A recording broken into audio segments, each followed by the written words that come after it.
the dollar really did lose reserve status, we could see gold at 139,000 Right. an ounce. How do you get out of the math? That's why you let gold go to the moon, to devalue the dollar, peg it to a bond, and let the appreciating gold be part of the bond distribution down the road. Guys, what are your thoughts on the silver miners right now? By letting gold go higher, you devalue the dollar to reshore manufacturing, to build out manufacturing if you have zero coupon bonds, no upfront borrowing costs. There is no way that we could automatically right now cut entitlements across the board. No more welfare, no more food stamps, no more unemployment. Impossible. No more any of that crap, which is bleeding us dry. And then we cut Medicare benefits, slash them, and then we say mandatory, you can't retire until you're 75, Social Security. We're broke. And we are completely and totally broke. So you didn't buy 16 tons, you bought 245 tons. They're lying about it, as is China. Goldman Sachs said they underreported it by 10 times. When gold and silver got its ass handed to it, China's bought more than ever. Poland says they've used the pullbacks to buy more, 14 billion in June. And how do you devalue your currency? If you devalue it against the dollar index, where currencies are continually selling their currency to buy dollars, it's a faulty measuring stick. You do it by letting gold go to the moon. As gold goes higher and higher and higher and higher and higher, the dollar goes lower and lower and lower and lower. This is where Tether came into it, and the Genius Act, where anytime money moves from January on, it will be backed by stablecoin and 90-day or less short-term treasuries, and that interest is not transferable. So Tether takes that interest and buys gold. They own more gold than anyone in the world, but the central banks bought more than China over the last 2 years. They were in trouble, right, by the Justice Department. Could it be? This is all theory. It's hypothetical. Could it be they struck a deal? I mean, we know Bo Hines was Trump's crypto czar and confidant, is now the CEO of USA Tether, the Genius Act compliant stablecoin. So what if they said, you're going to buy gold with every time money moves and you issue a stablecoin and buy treasuries, you're going to take that interest, you're going to buy gold. You're going to sell it to the treasury quietly over time. You'll all get rich. You're not in trouble anymore, and you're going to help us devalue the dollar and push gold to the moon. This is why Van Eck funds came out and said if the dollar really did lose reserve status, we could see gold at 139,000 an ounce. The official inflation story falls apart if currency weakness becomes the real policy objective instead of the problem. Andy Schectman notes this theory ties stablecoin growth, treasury demand, and gold accumulation into one possible macro framework. Whether or not every link proves accurate, investors should watch institutional behavior instead of political messaging. Your purchasing power depends on what policymakers incentivize, not what they promise. Next, Andy Schectman exposes the one institutional incentive that could quietly accelerate gold demand while the public watches headline inflation. So put it into that theory. Right now at $4,000, a $20 million bond in 20 years is 5,000 ounces. At 139,000 an ounce, it's 130 ounces. Now, again, it's all hypothetical, but by letting gold go higher, you devalue the dollar to reshore manufacturing, to build out manufacturing if you have zero coupon bonds, no upfront borrowing costs. And over time, as gold goes higher, the dollar goes lower, our manufacturing starts to build and we can start to produce more than we consume. The rising price of gold speaks to the devalued dollar and makes it much easier to pay off the bond in the future. That's my theory. I added this into what Judy said. Now you put it all together. I don't see a better way of doing this. So that you know, I wrote some because, again, this is all hypothetical. It's conjecture. But I basically had said that in order for it to provide meaningful protection against the rise in gold price, the amount of gold will need to get established or should get established when the bond is issued. For example, if gold were 5,000 an ounce when you invested $1 million, the bond would represent 200 ounces of gold. If gold later rose to 50,000, those 200 ounces would be worth 10 million. You can then choose between receiving the guaranteed $1 million principal or redeeming the bond based on its gold value of 10 million. You could do it either way. So you could do it either way. A bond designed around rising gold prices would completely reverse how most investors think about sovereign debt. According to Andy Schectman, the concept assumes future currency debasement becomes an advantage rather than an accident. That possibility forces investors to question whether preserving purchasing power matters more than chasing nominal returns. Retirement portfolios suffer first if currencies weaken faster than traditional assets can adjust.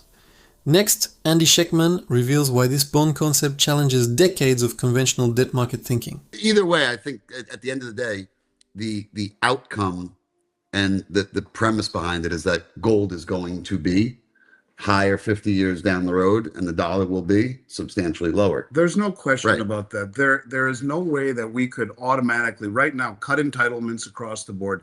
No more welfare, no more food stamps, no more unemployment, Impossible. no more any of that crap, which is bleeding us dry. And then we cut Medicare benefits, slash them, and then we say mandatory, you can't retire until you're 75, and Social Security. We're broke, and we are completely and totally broke. So this is a bigger issue. It's how do you do this? How do you normalize the balance sheet? And if the world sees that we're trapped, who buys the treasuries to finance the debt? We have like 15 trillion in debt that's coming due over the next 12 months. How the hell do you pay that off? How do you do so? And in a rising interest rate environment, the cost of your indebtedness goes up exponentially. We have already crossed the Ferguson line, which says when a superpower spends more on interest than on national defense, you cease to become a superpower. These are scary thoughts, but the reality of it, it's just mathematics now. And how do you get out of the math? That's why you let gold go to the moon, to devalue the dollar, peg it to a bond, and let the appreciating gold be part of the bond distribution down the road. Debt becomes impossible to ignore once interest payments start overtaking national priorities. What Andy Schectman is highlighting is that refinancing trillions during elevated rates leaves policymakers with increasingly unattractive choices. Markets often price these fiscal realities long before official forecasts acknowledge them. Investors relying solely on paper assets could face years of declining purchasing power if monetary conditions deteriorate further. Next, Andy Schectman unravels why the government's financing dilemma may be more advanced than most headlines admit. If you knew gold was going higher in dollar terms, it's a great deal for the bondholder. Yep. It's a great deal for the U.S. government. It works out because I do believe in my soul, when you see the most well-informed traders in the world buy gold, that the way they're doing and lying about it, remember what we said? The World Gold Council said, yeah, I understand you guys bought more gold than, that being the central banks, that over the first quarter than in any first quarter in history, but you lied about it by a factor of 15. You didn't buy 16 tons, you bought 245 tons. So they're lying about it, as is China. Goldman Sachs said they underreported it by 10 Yeah. times. So they're lying about their acquisition for a reason. They're using the suppression of paper to accumulate. If you look at what's been bought since the beginning of the year, when gold and silver got its ass handed to it, China's bought more than ever. Poland says they've used the pullbacks to buy more. They bought more than anyone but Tether, except actually bought more than anyone, Tether, second to them. Look at the U.S. government, if they're the ones doing this. Or let me just say that differently. Look at the deliveries on COMEX. And if it were the U.S. government and the Exchange Stabilization Fund, Tether would keep them at arm's length on that side. Who's standing for delivery for billions every month? 14 billion in June, 20 billion in February, billions every month. Some of the naysayers say, but yeah, it's not leaving COMEX. Some is, a lot staying there. Public disclosures rarely tell the full story when strategic assets are involved. Andy Schectman's argument suggests investors should focus less on official purchase figures, or more on persistent delivery trends and accumulation behavior. Even if individual claims remain debated, repeated institutional buying during price weakness deserves closer attention.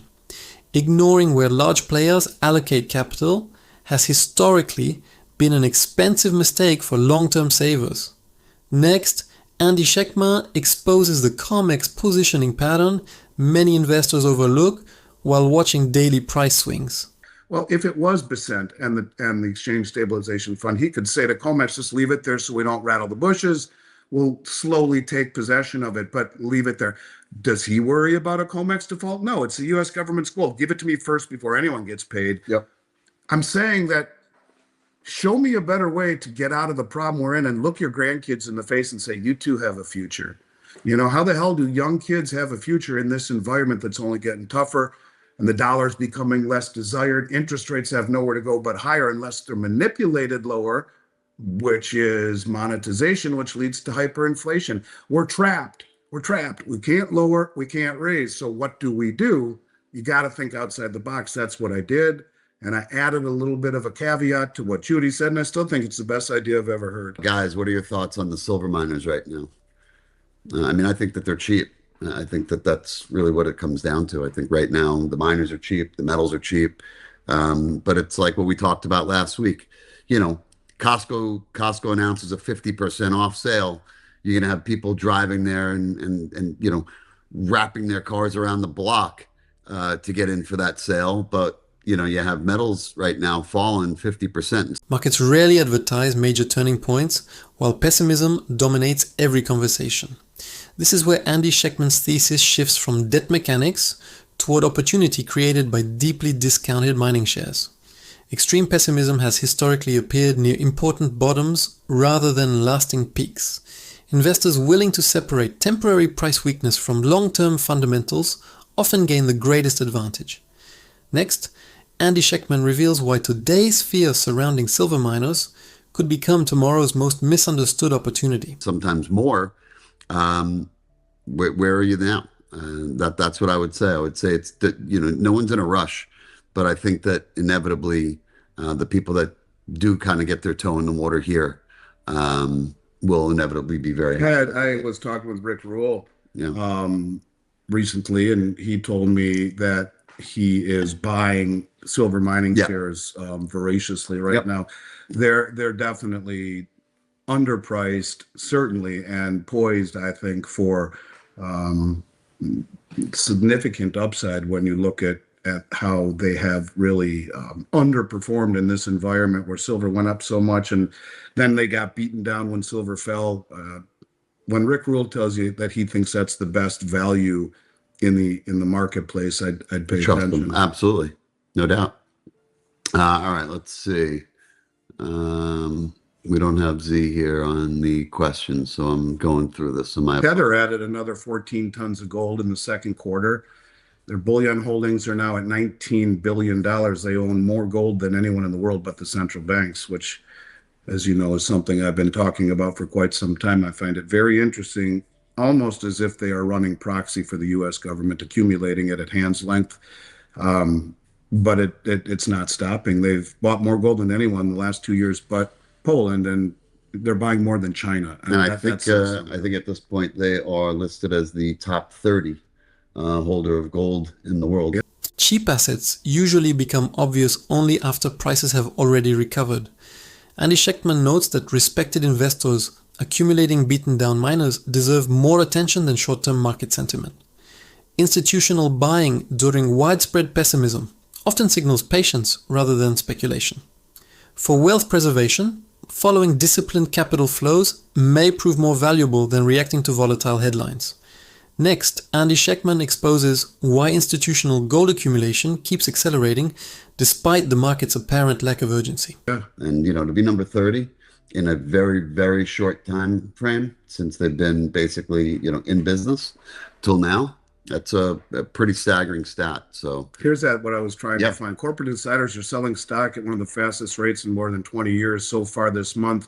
Only 15% of companies have seen more insider buying than selling, the lowest reading in at least 21 years. So again, pay attention to what the insiders are doing, you guys. And this is the type of environment where, because of the leverage, because of the margin debt, because of the option exposure, all crammed into a handful of stocks, because of the Japanese carry trade unwinding, because you see the heads of credit resigning at Blackstone and BlackRock. All of these things should be, I think, taken into account as to where we think things are going. And, you know, I think it's time to be defensive. And a lot of people would say, well, I'm going to increase my Bitcoin exposure if this doesn't scare the hell out of you. I don't know what does. And, you know, it scares me, just the fact that the world is moving into this very, very tech-oriented place. Digital money, digital ID, digital everything. And you got the head of BlackRock saying that everything, all equities will be tokenized within a few years.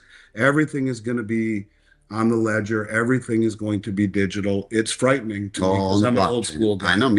When corporate insiders rush for the exits while retail keeps buying, history usually delivers an uncomfortable lesson.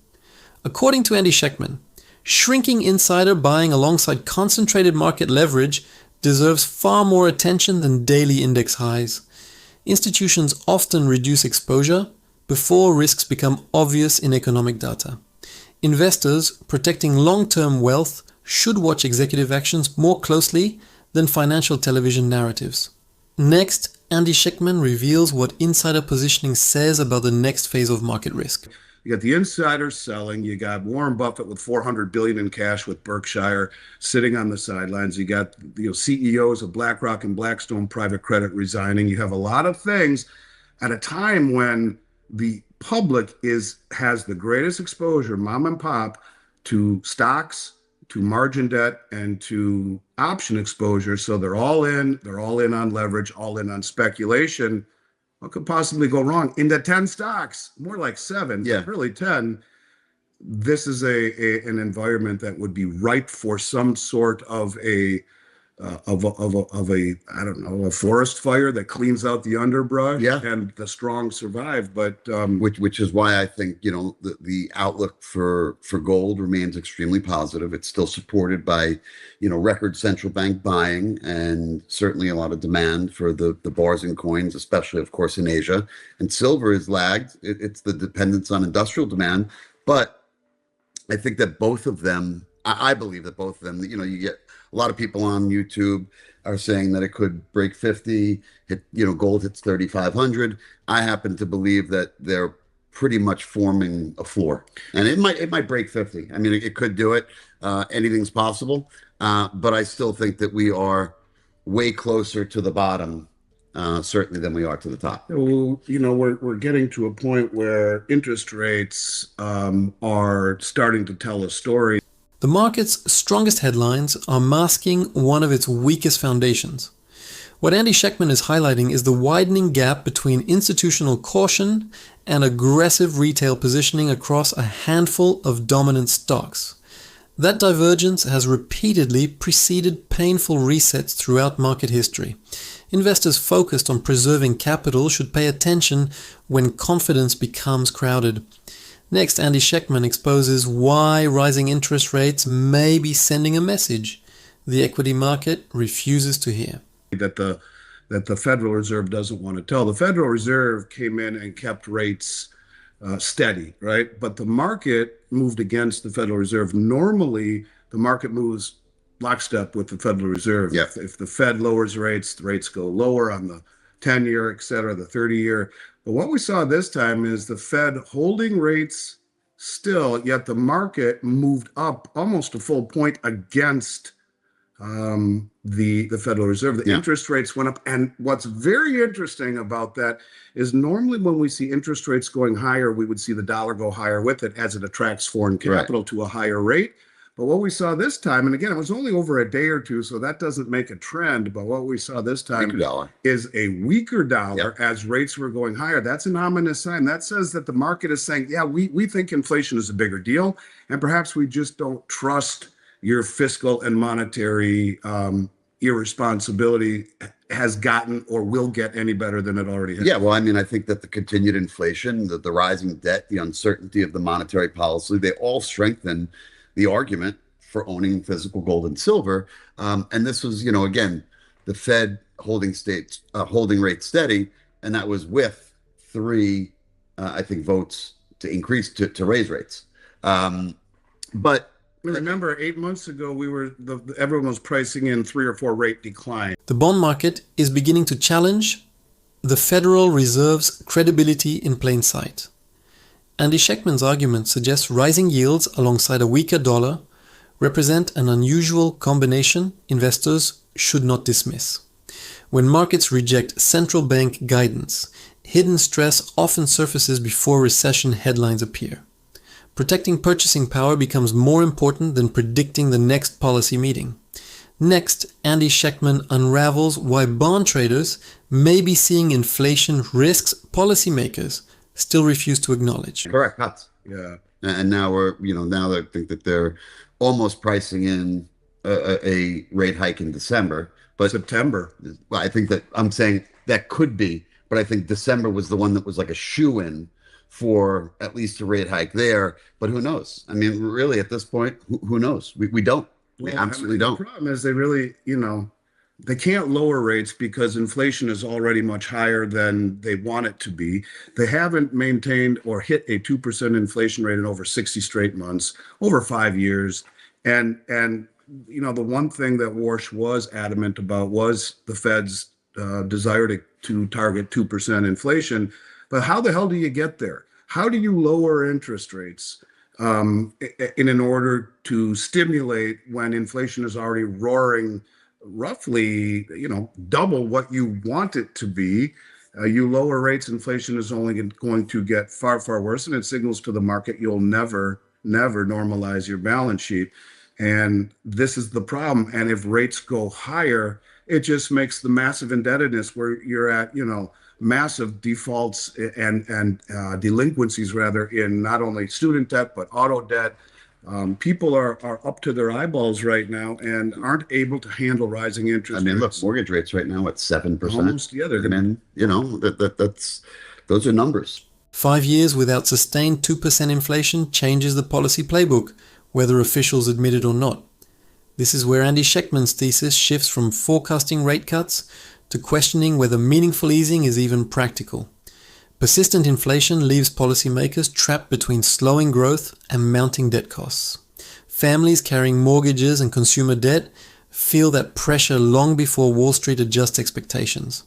Next, Andy Schectman reveals the contradiction between inflation targets and the Fed's shrinking policy options. I mean, when you and I bought our homes, I think I'm Three. I'm less. I'm like 2.25, 2 3/8. Something like Housing that. affordability is lower than it has ever been. And, you're talking about the market raising rates, which is speaking louder than the Federal Reserve. The bond market is wiser than the economists at the Federal Reserve and has sniffed out the fact that they're trapped. So these are scary problems. And maybe this is why you saw the CEOs of private equity and credit resign out of BlackRock and Blackstone. That's a real tell, if you ask me. Yeah, no, I agree. I'll tell you that when I was watching Keith on this interview, because I keep bringing it up because it bothers me in the fact that the metals industry is still the only industry that I could think of that don't control their own pricing. And it was actually the person that was interviewing Keith was talking about, basically building a union per se or a consortium of a mixture of minor owners or minor boards in conjunction with a exchange that doesn't necessarily need to be COMEX, but an exchange, and basically coming up with a way to create and adjust pricing that's not just paper based, but that's demand based. I think it's far-fetched. Here again, Keith is a businessman. Yeah. He gets it, but most of the miners, not only are they geologists, they're broke. Yeah. And, although a lot of them have been doing well, but it's a very, very costly business to run. Housing affordability keeps deteriorating even as policymakers insist stability is returning. Andy Schectman notes the bond market appears to be delivering a harsher verdict than official economic forecasts. Meanwhile, structural challenges inside the mining industry continue limiting pricing power despite strong long-term demand. Investors should recognize that real asset scarcity doesn't always translate into immediate market pricing. Next, Andy Schectman exposes why precious metals producers remain trapped inside a system that benefits financial intermediaries. And when they have the ability to sell it in 24 hours to a commercial bank that Right. tells them, here's where you send it, the money's in your account, it's hard for them to break free That's from it. that. They're That's trapped exactly by it. And that's what he was talking about. business. He was saying that it's an instantaneous payday. That's it. When you can send over 200,000 ounces, sell it, have money wired into your account in 48 hours, you're done. Yeah. So I get it. It's the blessing and the curse. Yes. But I think when he was posed the question of, do you think that Asia is going to start controlling the pricing of metals? In a nutshell, he said, I already think that they are. So, which I think that we've already said, when does the reset happen? I think we're already in it. Yeah, It's well, kind of I think it's happening Yeah. very slowly. It doesn't, it wouldn't benefit any of the Asian entities, in particular Hong Kong, to blow things up immediately. It doesn't serve their purpose, but to slowly let it rise is something that I would expect to see happen. You've got record low open interest, you got record low sentiment in the industry, and um, you got a strong dollar, and you have rising interest rates. Yet gold is holding its own. It tells you that gold is far more resilient than we are being led to believe by the mainstream. And quite frankly, I think this is the type of, not only that, it's following a falling wedge, which is a very bullish technical pattern. It's a pattern I would expect to see produce much higher prices from this environment of very, very low open interest. Markets often change leadership long before most investors realize the transition has already begun. According to Andy Schectman, resilient gold prices despite high rates and a firm dollar deserve far more attention than mainstream commentary gives them. That divergence suggests underlying demand may be stronger than conventional models imply. Investors ignoring these signals risk reacting only after institutional positioning becomes obvious.